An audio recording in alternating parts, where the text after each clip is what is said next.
শোনাই শোনাই, হ্যাঁ এদিকে একটু এসো তো।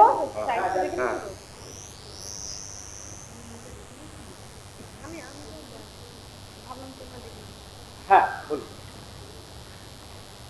বলছি এটা যাও, ভেতর থেকে গিয়ে পড়ে এসো। কেন এটা কেন হঠাৎ?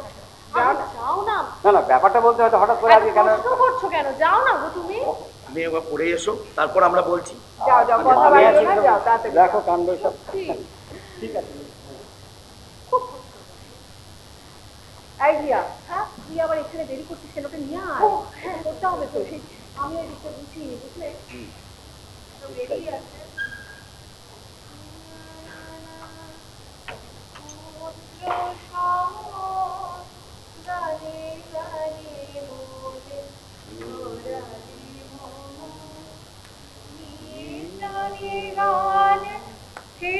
চিরদিন আশুক ফিরে ফিরে তব জন্মদিন হে প্রিয়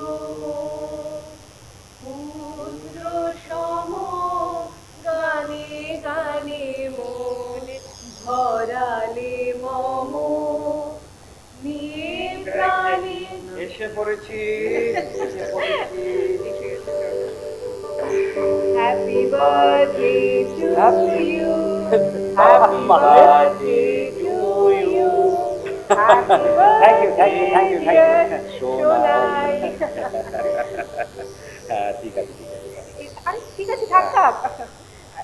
একটু পায়েস না একটু পরে খাচ্ছি। ঠিক আছে ঠিক আছে। আসলে সত্যি কথা বলছি কি, আমি তো ভয় পেয়ে গেছিলাম। হ্যাঁ, যে এই নতুন পাজামা পাঞ্জাবি পরি আমার কোথায় চালান করে দেওয়া হবে। হ্যাঁ, আমি তো বলতে পারেন ওই স্বার্থপরের মতো নিজেকে কোনো ঝামেলায় না জড়িয়ে এই আপনার দেয়ালে টিকটিকির মতো টিকে থাকার চেষ্টা করে চলেছি। আচ্ছা, ওই শুয়োপোকা থেকে প্রজাপতি হয়ে ওঠার চেষ্টা।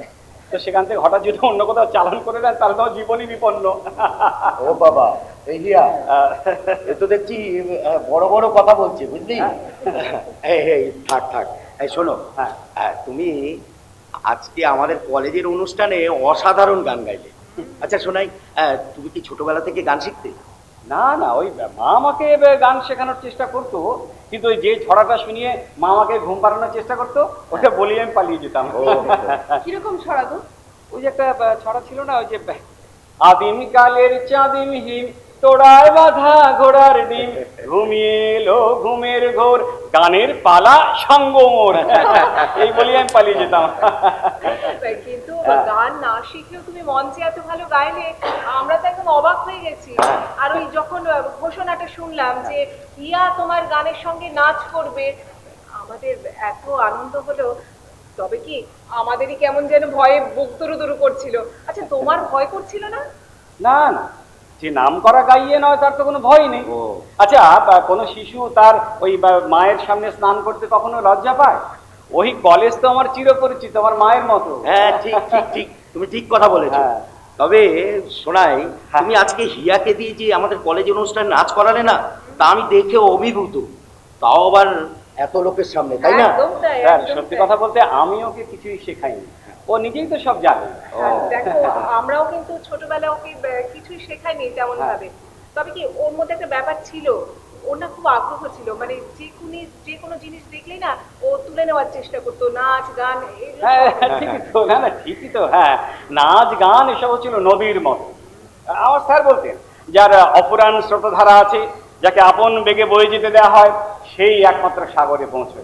আরে নদীতে যদি জলই না থাকে তাহলে স্রোতই আসবে কোথা থেকে, আর ওই সাগরেই বা মিশবে কি করে?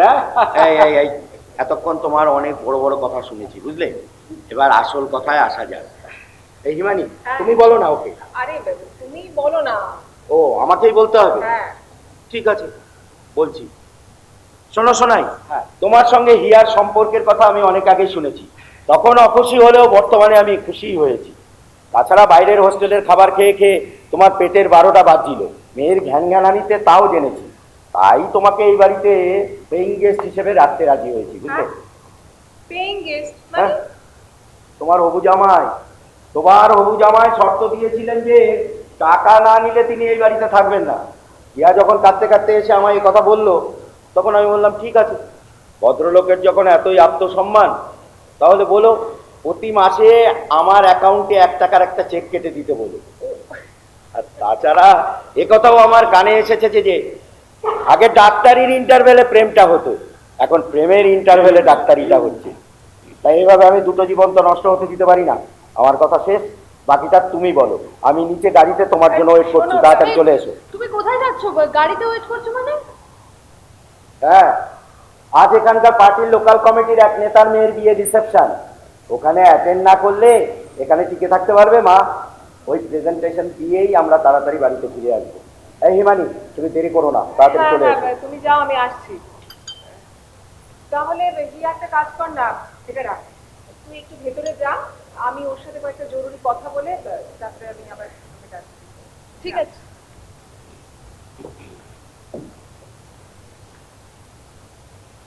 হ্যাঁ শোনাই, বলছি যে তোমার স্যার চান যে তোমার আর রিয়ার বিয়ের ব্যাপারটা এবার একটা জায়গায় পৌঁছো, আর তাই আমরা তোমার মায়ের সাথে কথা বলতে চাই।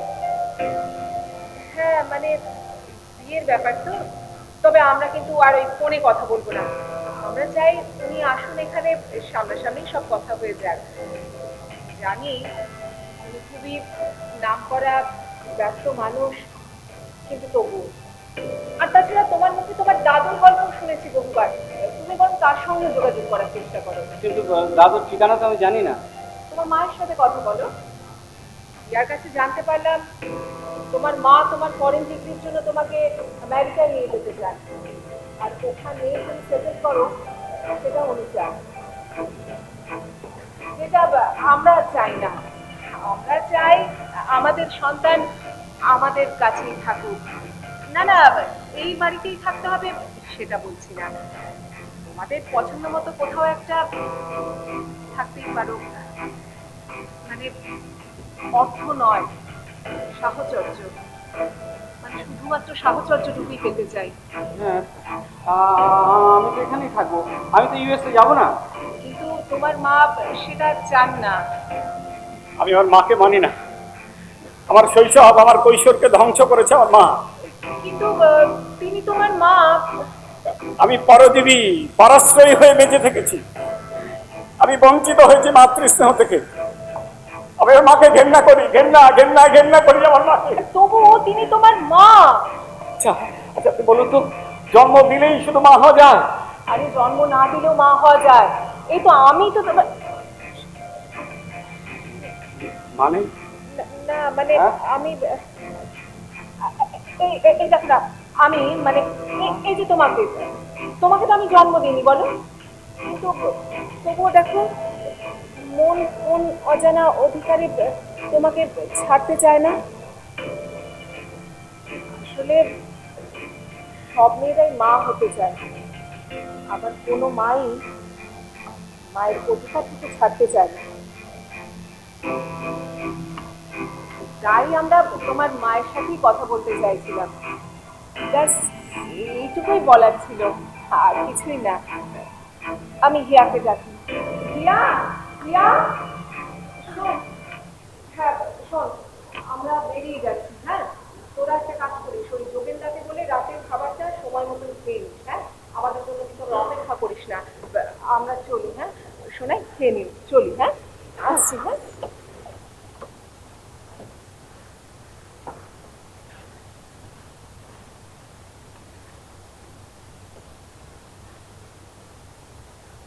শোনাই, বাইরে দাঁড়িয়ে কিন্তু আমি আমি কিন্তু সব শুনেছি, এবং এরকম তো একটা আশঙ্কাও করছিলাম যে আজকেই হয়তো আমাদের বিয়ের সম্পর্কে তোমায় কিছু একটা বলতে পারে। শোনো না, বলছিলাম কি যে আসলে কি বলতো, বাবা মা জানেন যে তোমার তোমার মা ছোটবেলা থেকেই তোমাকে মানুষ করেছেন, তোমার যাবতীয় যা খরচাপাতি সমস্তটাই তিনি দিয়েছেন বিদেশে থেকে। আর শোনো না, কথা প্রসঙ্গে না আমি আমি তোমার দাদুর কথা বলেছি, কিন্তু কিন্তু মুশকিলটা হচ্ছে কি যে কোথায় তিনি আছেন তাও তো তুমি জানো না। তাই আর কি বাবা মা একটু হেজিটেন্ট হয়ে পড়েছেন যে কিরকম বাবা মা যে নিজের সন্তানকে অত ছোট বয়সে দেশে রেখে দিয়ে বিদেশে চলে যায় শুধুমাত্র টাকার নেশায়। আর তাছাড়া মা নাকি এও শুনেছেন, তোমার মা নাকি তোমাকে বলেছে, বাবা ওখানে যখন তোর পড়াশোনা শেষ তাহলে বিদেশে চলে আয় ফরেন ডিগ্রি নিতে। এখন সত্যি তুমি যদি রক্তের টানে চলে যাও, না মানে মানে কি কি বলতে চাইছে বুঝতে পারছো তো? মানে বাবা মা সেটা একদমই চাইছেন না। মানে আমি মানে বাবা মা বলতে চাইছেন যে আমি। তুমিও কি এটাই ভাবো? বলো, তুমিও কি এটাই ভাবো? আমি তো ভাবি না সোনাই, কিন্তু আমাদেরকে তো একটু ভাবতে হবে। আমি তো তোমাকে আগেই বলেছি যে আমার জেদের বশেই কিন্তু বাবা মা আমাদের বিয়েটা দিতে রাজি হয়েছেন। আমাদেরও তো উচিত তাদের অন্তত কিছু মানসিক শান্তি দেওয়া। ঠিক ঠিক, তুমি ঠিক বলেছো, মানসিক শান্তি। হ্যাঁ হ্যাঁ, তোমার বাবা মা আমার সঙ্গে তোমার বিয়ে দিতে রাজি হবেনি বা কেন? যে ছেলে চাল নেই চুলোনো, তবে এটা তো মানো যে অনেক সময় হৃদয়ের টান রক্তের টানকে ছাপিয়ে যায়, এবং আমি বিশ্বাস করি যে আমরা হৃদয়ের টানেই আবদ্ধ। তবু তবু তুমি ঠিক বলেছো। হ্যাঁ, আমি আমার মাকে এক্ষুনি ফোন করবো, আমি আমার মার সঙ্গে এক্ষুনি কথা বলবো। হ্যাঁ, এক্ষুনি টেলিফোনে আমি এক্ষুনি মার সঙ্গে কথা বলবো, এক্ষুনি এক্ষুনি মার সঙ্গে আমি কথা বলবো। হ্যাঁ, হ্যালো মা। মা, তুমি স্বপ্নে এসেছো কতবার এবং ছেড়ে পালিয়েছো আমায় প্রত্যেকবার। মা মা মা মা, আমি স্বপ্ন দেখতে চাই মা, আমি স্বপ্ন দেখতে চাই। বাঁচিয়ে রাখতে হয়, নতুন স্বপ্ন দেখতে হয় বাবা। তাই যদি হয় তবে একবার অন্তত এখানে এসো। আমিও তো তাই চাই, এই স্বপ্নকে বাঁচিয়ে রাখতে চাই। তুমি একবার এসো, একবার এখানে এসো, হিয়ার বাবা মার সঙ্গে কথা বলে যাও। মা, তোর মুখে দেখা করবো সোনাই? তুমি আমার মা, সেই অধিকারে কথা বলবে। না, আমি পারি না, পারি না। মা আর মায়ের ব্যর্থ মনের লড়াই আমি হেরেছি বারবার, আর এই মুখটা থেকে আমি কোনোদিনও দেখাতেই পারবো না। ও মা, তুমি এখানে এসে না দেখা করলে হিয়ার বাবা মা এ বিয়েতে রাজি হবে না। ও মা, আমার দাদু কোথায় থাকে বলো মা, বলো আমার দাদু কোথায় থাকে, বলো বলো বলো বলো। না না না, তাহলে আমি তোমার ফোন আর কোনোদিন ধরবো না মা, আমি আর তোমায় কোনোদিন মা বলে ডাকবো না মা, আমি আর তোমায় কোনোদিন মা বলে ডাকবো না মা, আমি আর কোনোদিন তোমার ফোন ধরবো না মা। বলিস না বাবা, শান্ত হ, শোন, আমি কি বলি শোন, আমি বলি আমি যেতে না পারলেও তোর দাদুর ঠিকানাটা আমি তোকে বলছি। হ্যাঁ, বলো বলো বলো, কিন্তু তোমাকে তো কিন্তু আসতেই হবে, তোমাকে আসতেই হবে মা। দাঁড়া বাবা, আমি বাবাকে কনফারেন্সে দিচ্ছি। বলো বলো। হ্যালো, হ্যাঁ হ্যাঁ বাবা, হ্যাঁ শোনাই আছে লাইনে।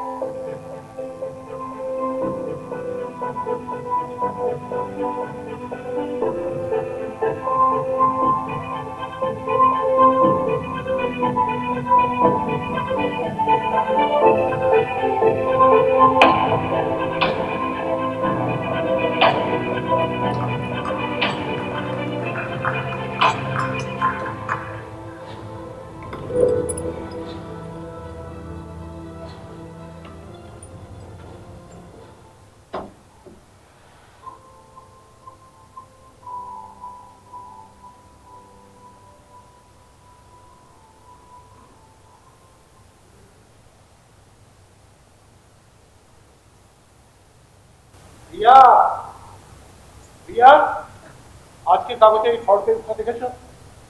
দেখো, এখানে একটা ছবি বেরিয়েছে, একটা ইউক্রেনের একটা রাস্তা, এক ভদ্রমহিলা পড়ে রয়েছে, তার বুকের উপর একটা বাচ্চা এক মনে খেলে চলেছে। ভদ্রমহিলা কিছুক্ষণ আগেও বেঁচে ছিলেন, হঠাৎ পেছন থেকে এক ঝাঁক গুলি এসে ওই ভদ্রমহিলাকে মাটিতে ফেলে দিয়েছে। বাচ্চাটা কিন্তু কিছুই বুঝতে পারছে না, সে এক মনে খেলে চলেছে মার বুকের উপর বসে। কিছুক্ষণ পর হয়তো ওর মার বডিটা সরে যাবে আর বাচ্চাটা রাস্তার উপর একা পড়ে থাকবে। আচ্ছা, এরকম অসম যুদ্ধের কোনো মানে আছে? আর এরকম বিভৎস ছবি ফটো দেওয়ার কোনো যুক্তি আছে বলো তো প্রিয়া? কোনো যুক্তি? প্রিয়া, আরে কি হচ্ছে কি? হ্যাঁ বলো না, কি হচ্ছে? কিছু না মানে? আরে কি হচ্ছে বলো? সোনাই আলটিমেটাম দিয়েছে। সোনাই আলটিমেটাম দিয়েছে? কেন? যে আমার আর ফোন কোনোদিন ধরবে না আর আমাকে মা বলেও ডাকবে। সূর্য কেন সেটা বলো আমাকে। ওই সোনাইয়ের সঙ্গে যে সম্পর্ক, হিয়া তার বাবা মা চাইছে সোনাই আর রিয়ার বিয়েটা এবার দিয়ে দিতে। তা দিদি, তা তুমি এতে আপত্তি করেছো? আচ্ছা, আপত্তি করবো কেন? তবে সোনাইয়ের বাবা কঠিন মানুষ, তিনি বলেছেন আমার সঙ্গে সামনাসামনি কথা বলতে চান, তারপরে নাকি ফাইনাল সিদ্ধান্ত নেবেন। ও, এটা কি ধরনের কথা হলো? কি করি? আরে ওরা এতদিন ধরে ওরা মিশছে, পরস্পরকে চিনেছে, জেনেছে, ভালোবেসেছে, এর মধ্যে তোমার প্রসঙ্গ আছে কি করে বলো তো? হ্যাঁ সেটাই তো, কিন্তু হিয়ার বাবা মানে তুমি জানো না, আমি সোনাইয়ের কথা আগে যতদূর জেনেছি, ওই তোমার কি বলে হিয়া তার বাবা মাকে ছেড়ে কোথাও যাবে না, আর সোনাইয়ের মানে কোনো সিদ্ধান্তই নেবে না ওর বাবা মারা।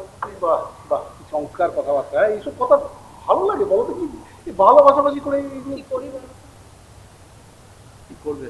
তুমি এক কাজ করো না, তুমি এক কাজ করো, তুমি বরঞ্চ সোনাইকে বলো যে রেজিস্ট্রি করে দিতে। বললাম তো তোমায় যে হিয়ার বাবা মাকে ছেড়ে কোথাও যাবে না। আর সবাই কি আর এই প্রিয়া মুখার্জি? হ্যাঁ, যে কোনো সময় পড়ে যেতে পারে, জেনেও ওই লাগাম ছাড়া ঘোড়ার পিঠে চড়ে দৌড়তে সাহস পায়। জানো, সোনাইয়ের বাবা প্রবালকে আমি বহুবার বলেছিলাম এখান থেকে চলো অন্য জায়গায় চলে যাই, এখানে থাকলে সোনাইয়ের পড়াশোনা হবে না ঠিক মতো। শুনলো না। শেষে আমি গঙ্গার ওপারে একটা ইংলিশ মিডিয়াম স্কুলে সোনাইকে ভর্তি করে দিয়ে আসলাম, আর রোজ দিয়ে আসতাম, রোজ নিয়ে আসতাম। আর আমার শাশুড়ি যুক্তামুখীর শক্ত শাসন ভাঙার সাহস ছিল না ওই বাড়িতে কারোর। শাশুড়ি ফতোয়া দিল, বাড়ির বউ বাইরে বেরোচ্ছে, তাও আবার চুড়িদার পরে, এ অসম্ভব। আবার সেই ফতোয়াটুকু মানা সম্ভব ছিল না। বাবা প্রায় জোর করে প্রবলের সঙ্গে দিয়ে দিয়েছিল। ভাবলো প্রবল ইঞ্জিনিয়ার, বিদেশে মোটা মাইনে চাকরি করে। আর আমারও বাড়ন্ত যৌবন, মা নেই, রাজি হয়ে গেছিলাম বাবার কথায়। তবে জানো, বিয়ের যখন এই কথা টথা হচ্ছে, তখন বাবা ওদের জানিয়েছিল আমি নাচ গান করি, তখন কিন্তু কোনো আপত্তি করেনি। বিয়ের কিছুদিনের মধ্যেই আমরা যে স্বরূপ বুঝতে থাকলাম। স্বরূপ বুঝতে পারলে? তার মানে কি ওরা তোমার উপর অত্যাচার করতো নাকি? আমি একদিন ঘরে নাচ প্র্যাকটিস করছি, আমার শাশুড়ি এসে বলল, দেখো সত্যি কথা বলতে আমরা একটু কাঠখোট্টা মানুষ, আর এখানে রোজ রোজ ধেই ধেই করে নাচ গান আমাদের ভালো লাগে না। আর তাছাড়া একটা ঘর, তুমি ভেবে নিয়েছো তোমার একারই ঘর, না না না না না, আমাদের বাড়িতে সব হবে না। তখন আমার কি মনে হলো জানো? মনে হলো a woman must have money and a room of her own. ওই সংসারে যা কিছু চিরাচরিত একঘেয়েমি নিয়ে চলে আসছিল, সেটা আমার পক্ষে দিনের পর দিন বয়ে নিয়ে চলা সম্ভব হচ্ছিল না পিটার। অপরদিকে তুমুল অর্থ, যশ, জনপ্রিয়তার হাত ছাড়িয়ে আমাকে চোরা স্রোতের মতো টানছে। আর আর আমার মন আমাকে বারবার প্রশ্ন করে চলেছে, প্রিয়া প্রিয়া প্রিয়া প্রিয়া, তুমি তো হ্যামলিনের বাঁশিওয়ালা ছিলে প্রিয়া। বাঁশিতে ফু দিলে হাজার হাজার ফুলের দল এই নতজানু হয়ে থাকতো, ছুটে আসতো তোমার দিকে, ঠিক যেমন একটা লোহার আলপিন ছুটে আসে চুম্বকের দিকে। তারা চিৎকার করতো, শীষ দিত স্ফূর্তিতে। আর তুমি সেই বাঁশিটা ভেঙে ফেলতে। আমি ঠিক করলাম না, না না না না না, ওই বাঁশির ধুলো ঝেড়ে ফেলতেই হবে, আমার ঝেড়ে ফেলতেই হবে। আমি চাই চাই চাই চাই একটা নিজের ঘর, আমি চাই। দেখো, ঈশ্বরকে অশেষ ধন্যবাদ, সেই বাঁশিতে পিটারের রং লাগলো আর তোমার আমার মিলন হলো। তারপর দেখো, অতি কষ্টে ইউনিভার্সিটি লিবার্টি আইল্যান্ডের ধারে আমরা একটা বাড়ি বানাতে পেরেছি, যেখানে তোমার নিজস্ব একটা রেওয়াজ করা ঘর হলো, তাই না?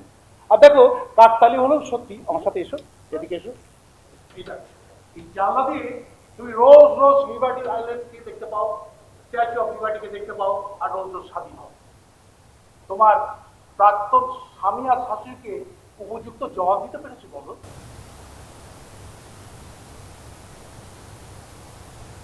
স্বাধীন হলাম, স্বাধীন।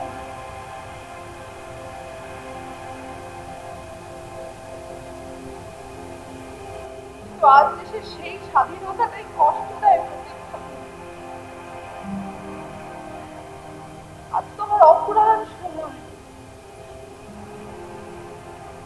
আমার কি মনে হয় জানো, আমার নারীতে টান পড়ছে। ওকেও তো ভালোবাসি। আমার মনে পড়ে ওই ছোট্ট ফুটফুটে বাচ্চাটার কথা। ও যখন আমার পেটে, তখন আমি ওকে আদর করেছি। কতদিন, কত রাত খুব জোরে জোরে নিঃশ্বাস নিতাম, আর মনে মনে ভাবতাম, সোনামণি তোকে দুষ্টুমি করে আমি ফু দিচ্ছি রে। চোখ বড় বড় করে আলো দিতাম আর ভাবতাম হঠাৎ ঝলমলে চোখ বুঝে ফেলবি না। তবে কষ্ট পেতে আমার খুব ভয় করতো জানিস। মনে হতো তুই যদি কাঁদিস আমি তো শুনতেও পাবো না। আর সেই আমি তোকে বিদায় দিয়ে চলেও এলাম।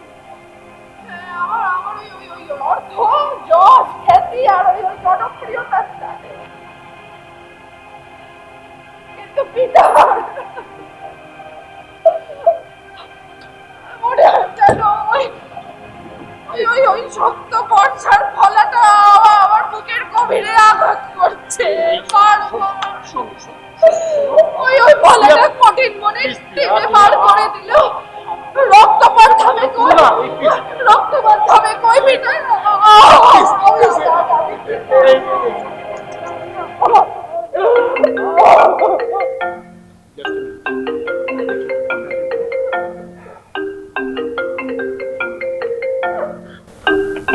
হ্যালো, হ্যাঁ কি বলছিস? ও সিস্টার বলছিস? হ্যাঁ বলুন।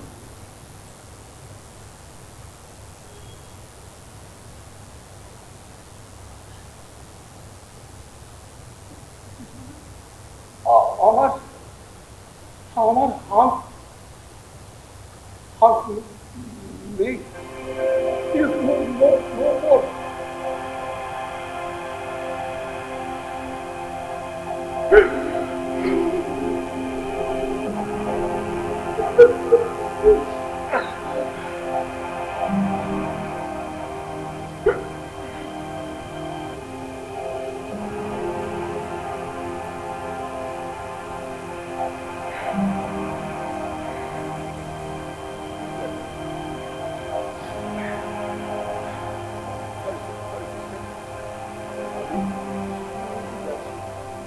আমি কিছু সময় যাচ্ছি।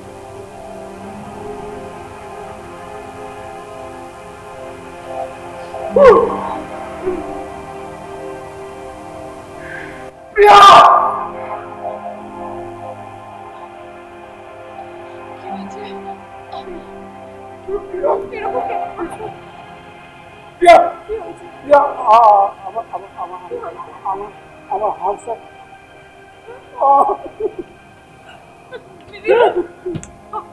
হামসা প্রিয়া, প্রিয়া, প্রিয়া, হাঁস সোনাই, হাঁস সোনাই, সোনাই, এই সোনাই, আমি আমি তোর কাছে যাবো সোনাই। না না না, আমার কিচ্ছু চাই না। না, আমার এই অর্থ দিয়ে বানানো অট্টালিকা না প্রতি মুহূর্তে জগদ্দল পাথরের মতো বুকে চেপে বসে আছে। আমার আমার শ্বাস নিতে কষ্ট হচ্ছে। আমি এক মুহূর্ত থাকতে চাই না। আমি তোকে যাবো সোনাই, আমি যাবো। প্লিজ প্লিজ প্লিজ প্লিজ আমার একটা কথা শুনুন, আমার একটা কথা অন্তত শুনুন। দেখো, আমি তো আমার একমাত্র সন্তানকে এই মুহূর্তে হারিয়েছি, তাই না? তো তুমি যদি এরকম করো আমার কেমন লাগে বলো প্রিয়া? তবে তোমাকে একটা প্রতিশ্রুতি দিচ্ছি, আমিও এদেশে আর থাকবো না। আমরা দুজনেই আমাদের এই পিতৃভূমিতে চলে যাব। তার আগে চলো আমরা আমরা আমাদের হাঁসের প্রতি আমাদের শেষ কর্তব্যটুকু করে নিই।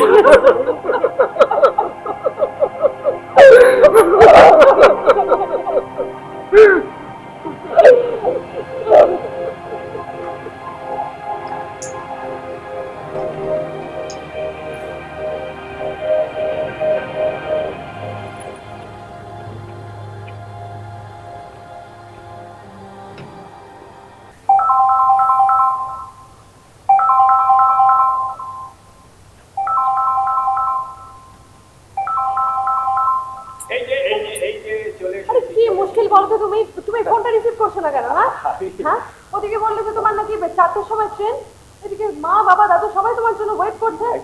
এখন তুমি ট্রেন মিস করলে কি হবে ভেবে দেখেছো? 3টে বেজে গেছে, আমি তো খেয়াল করি না। আসলে জানো তো, ওই স্যার 3 ঘন্টা জার্নি করে দার্জিলিং থেকে আমাকে দেখাতে এসেছে, তা আমাকে যেতে হবে না? আচ্ছা শোনো, 4টের ট্রেন, হ্যাঁ। তুমি বললে ওদিকে তোমার ব্যাগ গোছাতে গোছাতে সময় গেল, এদিকে তো বললে তোমার নাইটে প্রচুর পেশেন্ট ছিল, হ্যাঁ। তা আবার ফোন পেয়ে ছোটার কি দরকার ছিল? তো ছুটবো না? আরে এই যে এখন একটু ছুটতে পারছি, একটু যে নামডাক হয়েছে, সে তো স্যার ম্যাডামদের জন্য। হ্যাঁ, হ্যাঁ, ছুটবে, ছুটবে। আমি তুমি জানো না এই কথা, তোমাকে এর আগেও আমি বলেছি যে স্যার ম্যাডামরা হচ্ছেন আমাদের মা বাবার মতো। হ্যাঁ, স্যার ম্যাডামদের কাছ থেকে যখন যা জানতে চেয়েছি তখন তাৎক্ষণিক উত্তর দিতে না পারলে বাড়িতে গিয়ে লাইব্রেরি ঘেটে সমস্ত উত্তর তৈরি করে আমাদের তৈরি করেছেন। তাই যতদিন বেঁচে থাকবো ততদিন ওই স্যার ম্যাডামদের ঋণ শোধ করে যেতে হবে। হ্যাঁ হ্যাঁ, শোনাই, এই না তোমার রাতের খাবার, একটাতে পোলাও আছে, একটাতে মাংস, তোমার পছন্দের। আচ্ছা আচ্ছা, তাহলে তার কোনো অসুবিধা নেই। এই ব্যাগটা দাও, ব্যাগটা আরে দাও না, আমাকে দাও, আমি ভরে দিচ্ছি, দাও। আচ্ছা শোনো শোনো শোনো, বলছি যে তোমার ওই ফেরার ট্রেনটা হাওড়া থেকে কটার সময়? আপনাকে বলা হয়নি। হ্যাঁ, আসলে আগামী পরশুদিন সকাল 9:15 ফ্লাইটে মা দুটো টিকিট কেটে রেখেছেন। হ্যাঁ, ওইটা এসে ওই বাগডোগরায় নামবো, তারপর ওখান থেকে একটা ট্যাক্সি কিছু করে নেবো। ও আচ্ছা আচ্ছা, তাহলে তো বেশ ভালোই হলো, হ্যাঁ। তাড়াতাড়ি পৌঁছতে পারবে। আমি বরং একটা কাজ করি, দিয়া ওই সুজয়কে আমি এয়ারপোর্টে পাঠিয়ে দেবো, ও, কেমন? তাহলে তাহলে শোনো। তোমাদের আলাদা করে। হ্যাঁ, হ্যাঁ, হ্যাঁ, ঠিক আছে। এটা তুমি ভালো করে বলে দাও, দাও, দাও। এই তোমার ট্রেন আছে তো হ্যাঁ। দেখি। আরে বাবা, অনেক দেরি ঠিক হয়ে আছে, গেল। আরে রাত 10 আসি। মিনিটের তো রাস্তা, হ্যাঁ, তাহলে তাড়াহুড়ো করো না, সাবধানে যেও, কেমন? আচ্ছা ফোনটা কিন্তু রিসিভ করবে।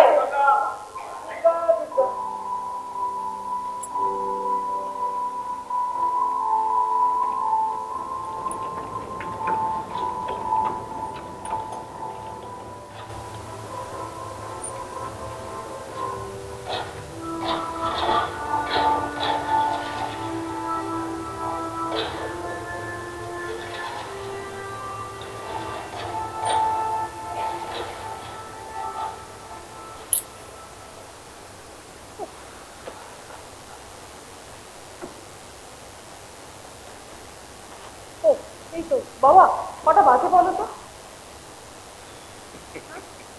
ওটাতেই তো ঘড়ি আছে রে। ও, হ্যাঁ, তাই তো। আরে কি বলো তো, সোনাই বললো ট্রেনটা লেট করছে, এখনো এসে পৌঁছচ্ছে না, কখন আসবে বলো দেখি? হ্যাঁ আসবে আসবে, শোন, হ্যাঁ? Better late than never. আমাদের দেশে ট্রেন হয়তো একটু দেরি করে চলে, কিন্তু এক সময় না এক সময় এসে পৌঁছবে। চিন্তা করিস না, বুঝতে পারছি ভেতর টান চান করছে তো। হ্যাঁ, কাল যখন তোর আসতে দেরি হচ্ছিল আমারও ঠিক এমনই হচ্ছিল। চিন্তা করিস না, এসে পড়বে। হ্যাঁ, এরকম হয়। শোন, আর একটা কথা বলি, তবে এই মুহূর্তে আমি একটা অন্য কথা ভাবছি, বুঝলি? ওই ওর জন্য একটা মাছের ব্যবস্থা করি। কি মাছও খেতে চায় বলতো, আমি যেতে পারবো না। আমার ভিতরে একটা আনন্দ উচ্ছ্বাসের একটা প্রবাহ চলছে ভেতরে। হ্যাঁ, আমি নিজে বাজার যাবো না, ধীরেনকে বলে দিয়েছি ও মাছ কিনে পাঠিয়ে দেবে। শুধু বলতে হবে কি মাছ খাবি বল। ওই দেখো পিটার এসছে, ওকে জিজ্ঞেস করো। মেশমশাই শুনুন, যে কোনো একটা কিছু হলেই হবে, কারণ এখন তো আর একদিন মাছ খাবো না, এখন রোজ রোজ বাজার করতে হবে আর রোজ রোজ মাছ খেতে হবে। হ্যাঁ, ভয় পাবেন না, বাজারটা আমিই করবো। আসলে আমি আর প্রিয়া ঠিক করে এসেছি, আমরা কিন্তু আর স্টেটসে ফিরছি না। আগামী দিনগুলো আপনার সাথে আমরা হেসে গল্প করে কাটিয়ে দেব।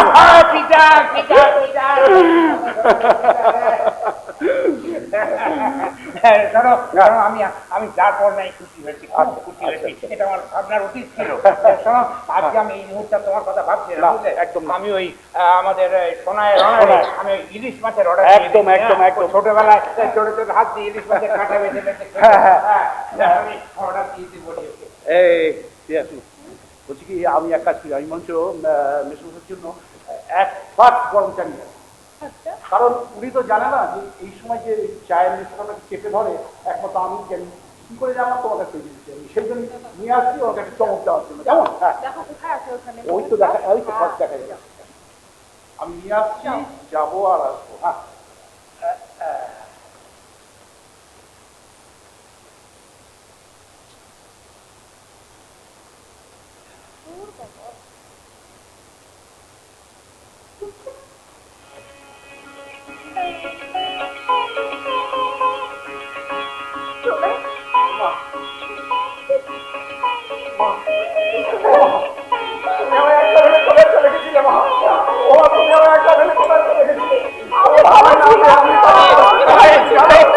দাদু ভাই, দাদু ভাই, দাদু ভাই,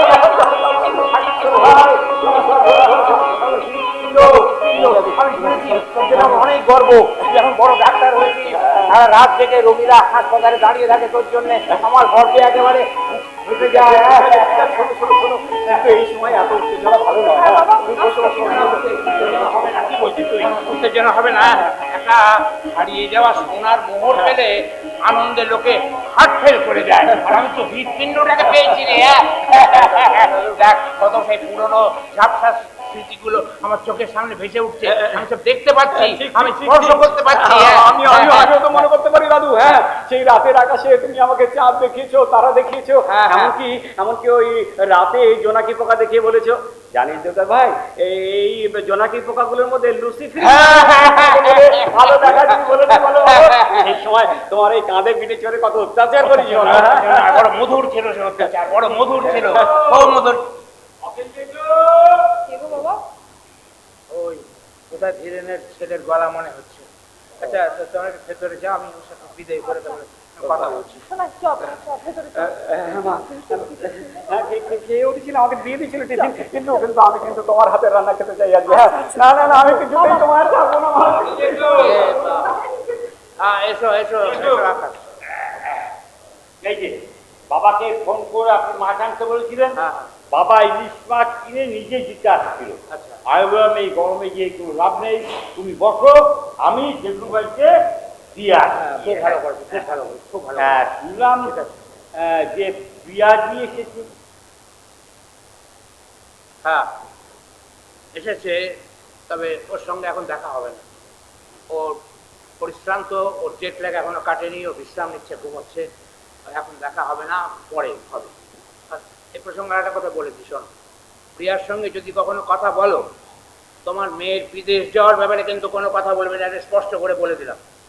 ওই মেয়ের বিষয়টা নিয়ে আমি বলেছি এই নিয়ে কোনো কথা বলা যাবে না, এই নিয়ে কোনো কথা বলা যাবে না। মেয়ের যা খুব বিপদ। হ্যাঁ? মেয়ের কি খুব বিপদ। বিপদ? হ্যাঁ কেন, কি হয়েছে? আপনি তো জানেন যে আমার মেয়ে ছোটবেলা থেকে নাচ গান এইসবে খুব পারদর্শী। হ্যাঁ জানি জানি জানি, তো পুরস্কার টুরস্কার পেয়েছিল, এমনকি বাইরে যাওয়ার ডাকটা করতে এসেছিল বলেছিলেন। হ্যাঁ কিন্তু কিছুদিন যাবৎ ও বিভিন্ন কম্পিটিশনে কোনো পজিশন পাচ্ছিল না, এই নিয়ে সবসময় মন মরা হয়ে থাকতো। আমরা ওকে সান্ত্বনা দিই, বলি তুই পারবি, তোকে পারতেই হবে।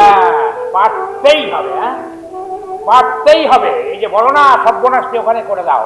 হ্যাঁ আমি তো দীর্ঘদিন আমি বাচ্চা বাচ্চা ছেলে মেয়েদের পড়িয়েছি, ফুলের মতো শিশুদের আমরা হাত দিয়ে নাড়াচাড়া করেছি, আমি জানি বহু বাচ্চা বহু শিশু তাদের এই বাবা মায়ের এই পারতেই হবে যে একেবারে চরম পরিণতির দিকে চলে গেছে, তুমিও তাই করেছো।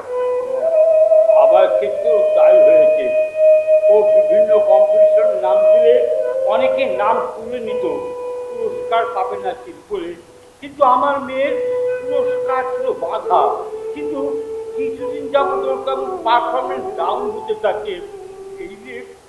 এই নিয়ে একদিন গলায় ওটা পেঁচিয়ে ভ্যানের সঙ্গে জড়িয়ে ধরে পড়ে, ওর মা বাড়ির ঘর ঢুকে থাকে এই অবস্থা, চিৎকার চেঁচামেচি করে হাসপাতালে নিয়ে যাই, প্রাণে কিন্তু বেঁচে গেছে। এত বড় একটা ঘটনা ঘটেছে, কই ধীরেনের সঙ্গে আমার দেখা হলো, সে তো একটি কথা আমাকে বলেনি। আমরা বাবাকে এইসব কথা বাইরে বলতে বারণ করি। কেন? 5 জন 5 কথা। আরে 5 জন 5 কথা বলবে, কি গেল এলো তাতে? 5 জন 5 কথা বলবে, তাই বলে এই কথা বলবে না? যাকে শোনো শোনো শোনো, আমি বলছি ঠিকই তো, এখন মেয়েটি কি অবস্থায় আছে, কোথায় আছে? ভালো না, ওর মা সোদপুরে মামার বাড়িতে রেখে দিয়েছে, কলকাতায় ডাক্তার দেখাচ্ছে, কিন্তু ডাক্তার আশ্বাস দিতে পারছে না, বলছে চরম নার্ভের চাপে ও শয্যাশায়ী হয়ে গেছে, ও আর কোনোদিন হেঁটে চলে বেড়াতে পারবো না। যেটু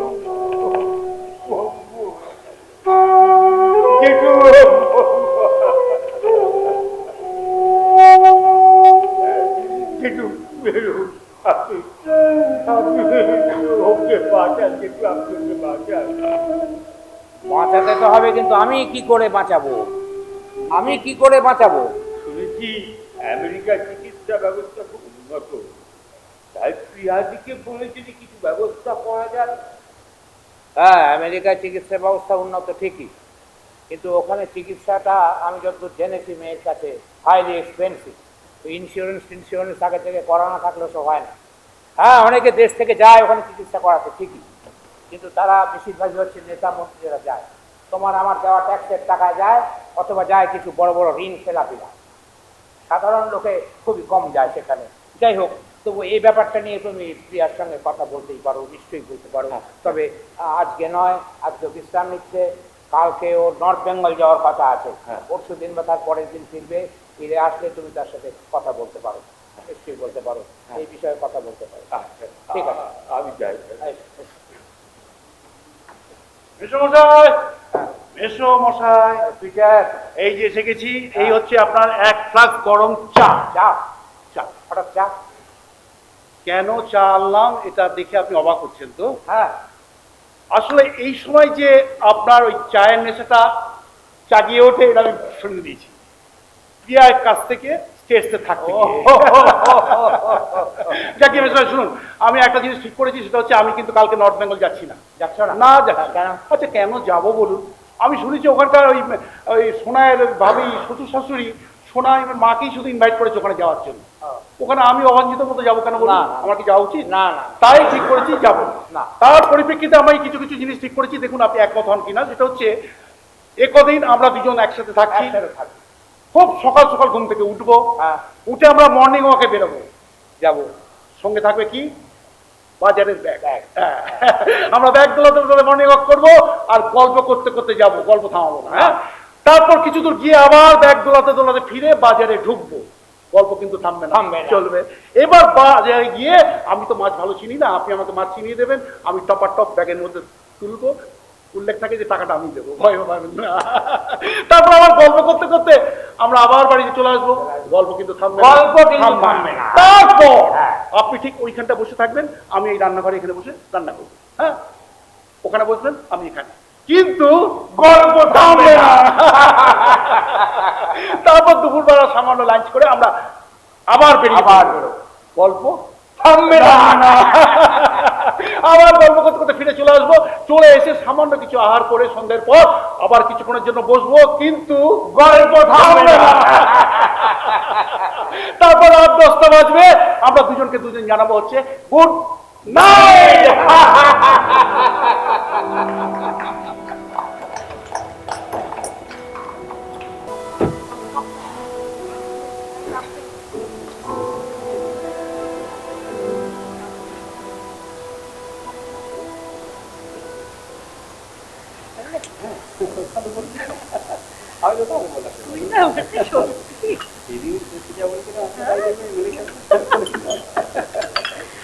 এই নিন আপনার চা।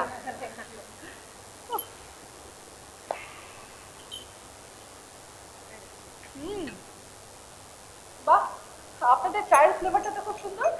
হ্যাঁ মা, এই এই এই চাটা না ওই দার্জিলিং এর একজন টি টেস্টার আমার পেশেন্ট, বুঝলে, আমার পেশেন্ট। হ্যাঁ, অনেক ধরনের চা তাকে টেস্ট করতে হয়, তার মধ্যে সবচেয়ে ভালো ফ্লেভার চাটা আমাকে দিলে, আমাকে। আন্টি, চাটা বানানোর উপরেও কিন্তু ভালো মন্দ ডিপেন্ড করে। তার মানে ও বুঝতে পেরেছি, সোনাই ক্রেডিট দিতে চাইছি, তাই তো? তাহলে বলি তোমার বানানো চা খুব ভালো হয়েছে। আরে পাতাটা যদি ঠিকঠাক না হয় তাহলে আহা মুশকিল তো। চাটা তো আমি যাও, তোমরা ঘরের ভেতর যাও, ডিনার তৈরির ব্যাপারে একটু মনোযোগ দাও। শোনাই, তুমিও যাও ওর সঙ্গে। শুনুন, আমি বলি কি, ডিনার নিয়ে প্লিজ বিশেষ কিছু ভাববেন না। দুপুরে অনেক বেশি খাওয়া হয়ে গেছে, মানে রান্নাগুলো এত ভালো হয়েছে। বলো রান্নাগুলো তুমি করেছিলে, বলো। আহা শোনো, আমি কিন্তু মোটেও আন্টিও ফেভার নিই না। আন্টি এক সেকেন্ড, আন্টি ওগুলো সবই মা রান্না করছেন। মা রান্না করছে? না না, এই না না, তুমি কি প্রমাণ করতে চাও সব সময়?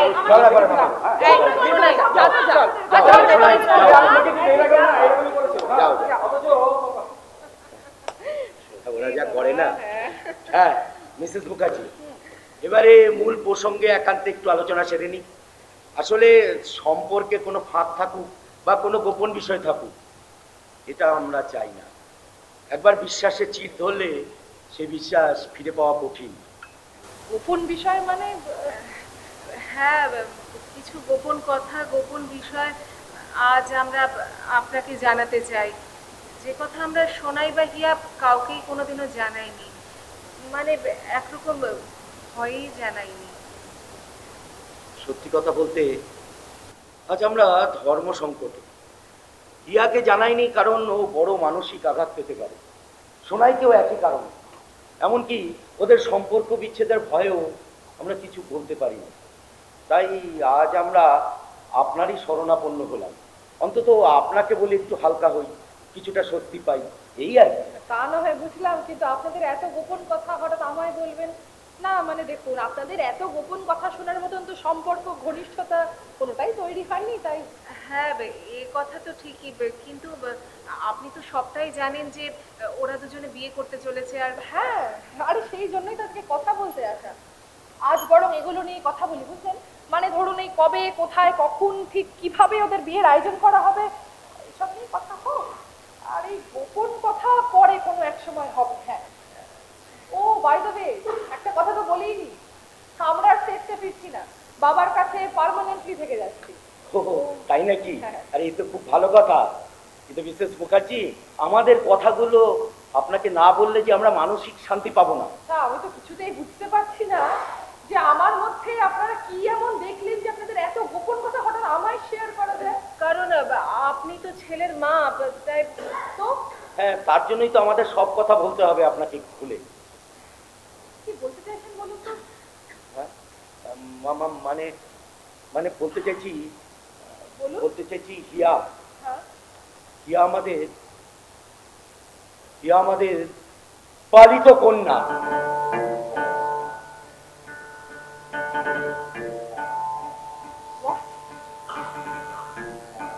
পালিত কন্যা? হ্যাঁ, মানে তাহলে ওর বাবা মাকে? জানি না, বলতে পারবো না। কি জানি না মানে কি? আপনারা পেলেন কোথা থেকে ওকে? সেই গোপন কথাটা বলবো বলেই তো আপনাকে 7 সমুদ্র 13 নদী পার করে এখানে আসতে বাধ্য করেছি। তবে শুনুন, আমাদের 6 বছরের দাম্পত্যে কোনো সন্তান ছিল না। আমি নিজে ডাক্তার হিসেবে এবং দেশ বিদেশে নানা বিশেষজ্ঞ ডাক্তারদের সঙ্গে পরামর্শক্রমে এই সিদ্ধান্তে উপনীত হই যে আমাদের আর সন্তান হওয়া সম্ভব নয়। একথা আমার স্ত্রী হিমানিকেও জানাই। স্বাভাবিকভাবে হিমানি ভীষণ ভেঙে পড়ে। তারপর আস্তে আস্তে যখন ও স্বাভাবিক অবস্থা ফিরে আসে, তখন একদিন ওরই পরামর্শক্রমে আমরা দুজনে একটা বাচ্চা দত্তক নেওয়ার সিদ্ধান্ত নিই। সৌভাগ্যক্রমে কিছুদিনের মধ্যেই আমরা খবরের কাগজে একটা বিজ্ঞাপন দেখতে পাই। সেখানে একজন ভদ্রমহিলা তার সন্তানকে দত্তক দিতে চান বলে একটা বিজ্ঞাপন দিয়েছেন, আর সঙ্গে একটা ফোন নাম্বার। সেই ফোন নাম্বারে ফোন করতেই ওইদিকে যিনি ছিলেন তিনি আমাকে জানান যে 22শে মার্চ দুপুর 2টোয় দমদমের জীবনদীপ হোটেলে আপনারা দেখা করতে আসুন। কোথায়? দমদম জীবনদীপ? হ্যাঁ। কেন? হোটেলটা আপনি চেনেন নাকি? না না, আমি কি করে চিনবো? ও হ্যাঁ, সেটাই তো, তা কি করে হয়। আমি তখন ভীষণ উদ্গ্রীব ছিলাম জানেন, আমার স্ত্রী হিমানির কথা ভেবে। তো ওই দিন ওই নির্দিষ্ট সময়ে ওই হোটেলে হাজির হয়ে দেখলাম একজন ভদ্রমহিলা হোটেলের রিসেপশনে বসে আছেন। আমরা তার সামনে পৌঁছতেই তিনি বললেন, আপনারা সান্যাল দম্পতি? আমি বললাম হ্যাঁ। তারপর তিনি হোটেলের একটি ঘরে নিয়ে গিয়ে বললেন, আপনারা বাচ্চা দত্তক নিতে চান তাই তো? আমি বললাম হ্যাঁ, তার জন্যই তো এখানে আসা। তিনি বললেন, বাচ্চা দত্তক নিতে হলে কিছু আইনি পদ্ধতি আছে, সেটা আপনারা জানেন তো? আমি বললাম আছে শুনেছি, কিন্তু সে ব্যাপারে না আমরা বিশেষ কিছু খোঁজ খবর নেওয়া হয়ে ওঠেনি আমাদের। তিনি বলেন, সে একটা বড় একটা লম্বা প্রক্রিয়া, তার চেয়ে আপনি তার চেয়ে আমরা একটা অন্য প্রক্রিয়াতে আমরা সন্তানটা পেতে পারি। ভদ্রমহিলা নিজেকে একজন সন্তান সম্ভবা মায়ের অ্যাটেন্ডেন্ট হিসেবে পরিচয় দিয়ে বললেন, আমার ম্যাডাম চান তার সন্তান যাতে ভবিষ্যতে বড় হওয়ার ক্ষেত্রে অন্তত আর্থিক এবং শিক্ষার ক্ষেত্রে কোনো অসুবিধায় না পড়ে, তাই তার কিছু টার্মস অ্যান্ড কন্ডিশন আছে, যা কোনো কোনো ক্ষেত্রে আমাদের দিক থেকেও সুবিধাজনক হবে আর কি। আমি বললাম ঠিক আছে, বলুন শুনি। তিনি বললেন, প্রথমত বাচ্চা দত্তক নিতে হলে আপনাকে 10 লাখ টাকা নগদে দিতে হবে। কত? 10 লাখ? হ্যাঁ, 10 লাখ টাকা। আমি তার এই প্রস্তাবের প্রতি উত্তরে একটু বিস্ময়ের সঙ্গেই বললাম, 10 লাখ? ওই অ্যাটেন্ডেন্ট তো আরো বললেন যে এতে অবাক হওয়ার কি আছে, আমার ম্যাডাম তার আদরের ধনকে আপনাদের চিরকালের জন্য দিয়ে দেবেন, আর আপনারা এইটুকু করতে পারবেন না? আমি তখনই মনে মনে ভেবে নিয়েছিলাম, জানেন, এই সন্তান কখনোই আদরের ধন হতেই পারে না। এ নিশ্চয়ই অনাকাঙ্ক্ষিত সন্তান, মানে টাকার বিনিময়ে সন্তান বিক্রি। আমি তার প্রস্তাবে সম্মতি জানিয়ে বললাম, হ্যাঁ ঠিক আছে, বলুন, আমরা রাজি। এরপর আমাদের আর কি কি করণীয় আছে? ওই অ্যাটেন্ডেন্ট ভদ্রমহিলা বললেন, বাচ্চা দত্তক নেওয়ার পর সেই বাচ্চাকে যে সন্তান হিসাবে আপনারা খুব ভালোভাবে মানুষ করতে পারবেন, তার প্রমাণ হিসেবে আপনার যে পে স্লিপ এবং ডাক্তারি রেজিস্ট্রেশন সার্টিফিকেট আছে, তার একটি করে ফটোকপি আমার মারফত আমার ম্যাডামকে পাঠাতে হবে। দ্বিতীয়ত, আমার ম্যাডামের সঙ্গে আপনাদের কোনো সাক্ষাৎ হওয়া চলবে না, কারণ আমার ম্যাডাম এই সমাজের একজন অত্যন্ত পরিচিত মুখ।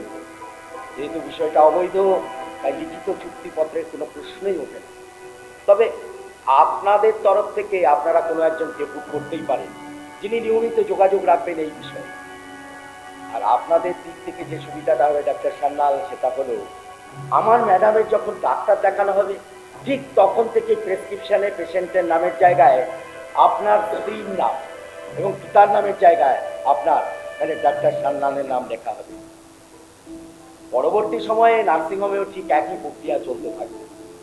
ব্যাস, ভবিষ্যতে আর কোনো ঝক্কি থাকবে না।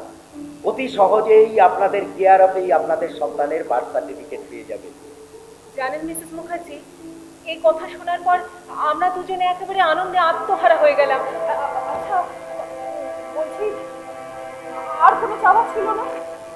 না, মানে আমি বলতে চাইছি যে আর কোনো চাওয়া ছিল না? ছিল, ছিল তো।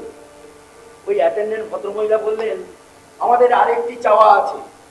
এই প্রক্রিয়া চলাকালীন আমাদের ম্যাডামের ফ্ল্যাটের ভাড়া এবং সন্তান প্রসবের পর 2 মাস পর্যন্ত সমস্ত ডাক্তারি খরচ, নার্সিংহোমের খরচ সবটাই আপনাকে বহন করতে হবে। তখন আমার কাছে যে কোনো চাওয়াই যেন তুচ্ছ। আমি বললাম, রাজি রাজি, আমরা রাজি। অবশেষে সমগ্র প্রক্রিয়া পার করে আমরা আমাদের হৃৎপিণ্ড হিয়াকে আমাদের কাছে পেয়েছি। তখন আমরা রানাঘাটে থাকতাম। আস্তে আস্তে ইয়া বেড়ে উঠছিল।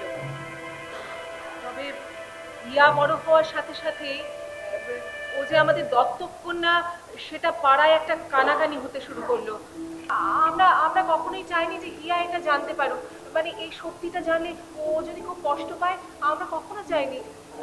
আমার মধ্যে আরেকটি আশঙ্কা তৈরি হলো, জানেন, ওই যে পে স্লিপ এবং ডাক্তারি রেজিস্ট্রেশন সার্টিফিকেটের ফটোকপি আমি ওই ম্যাডামকে দিয়েছিলাম, তাতে আমার ছবি না থাকলেও ঠিকানা তো ছিল।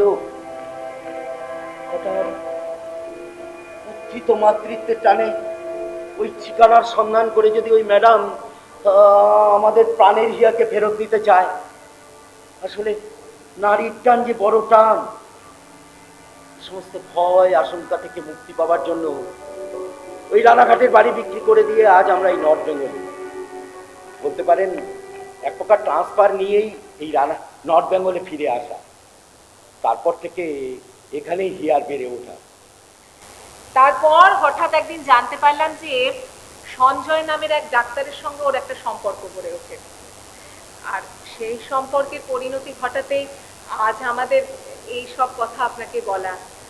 কারণ ভবিষ্যতে দীর্ঘদিনের নিটুল বিশ্বাস যদি টালমাটাল হয়ে পড়ে, তাহলে সব কিছু এলোমেলো হয়ে যেতে পারে। বিশ্বাস, স্বপ্ন, সব কিছু। ব্যাস, আমাদের আপনাকে যা বলার দরকার ছিল আমাদের সব কথা বলা হয়ে গেছে। অনেক দিনের না বলা কথাগুলো আজ আপনাকে বলতে পেরে ভীষণ ভীষণ স্বস্তি বোধ করছি। এবারে তাহলে কবে, কখন, কোথায় ওদের বিয়ের আয়োজন করতে পারি, সে ব্যাপারে আলোচনা শুরু করা যেতে পারে। কি বলেন মুখার্জি?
আমি যে নিষ্ঠুর মোহগ্রস্ত ম্যাডাম,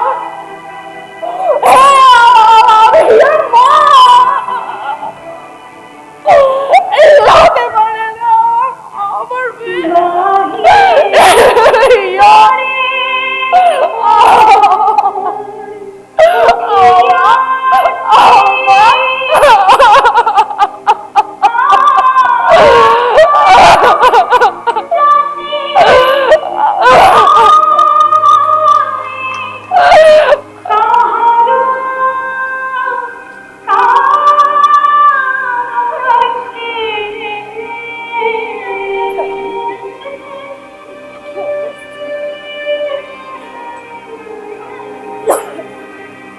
মুর্শিদ